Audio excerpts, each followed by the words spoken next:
J'ai un parcours professionnel intéressant. Je suis passé par un petit peu toutes les phases de l'image et de l'animation. Je suis réalisateur, cadreur, monteur, graphiste.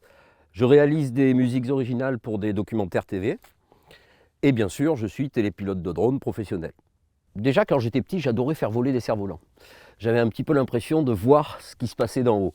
Donc je me suis naturellement porté sur le télépilotage de drone. Et puis il y a une autre raison aujourd'hui, c'est l'environnement. Jusqu'à il y a une dizaine d'années, pour faire des images aériennes, on était obligé de faire appel à des hélicoptères. Le problème de l'hélicoptère, c'est que les vols sont très chers, c'est très bruyant, on ne peut pas approcher des zones habitées de façon très simple, et surtout c'est très polluant. Le drone, lui, ne pollue pas. C'est d'ailleurs la raison pour laquelle c'est le ministère de l'Environnement et du Développement durable qui régit cette activité. De plus, les caméras qui sont embarquées aujourd'hui sur les drones ont considérablement évolué. Elles sont beaucoup plus petites et on a des résultats qui sont absolument incroyables. En plus, contrairement à l'hélicoptère, avec un drone, vous pouvez accéder à des plans tout à fait innovants.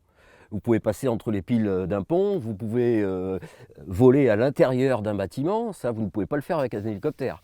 Quand vous êtes passé par tous les postes de l'imagerie, ça vous permet d'avoir un regard sur le besoin d'un client. Il a besoin de quoi exactement? Donc vous êtes obligé de vous entourer. Et 20 ans au service de l'image et de la communication, ça permet de créer un réseau très solide de grands professionnels qui vont vous épauler sur n'importe quel projet. Si je devais résumer, Drone 7, c'est de l'expérience, de la qualité et du service.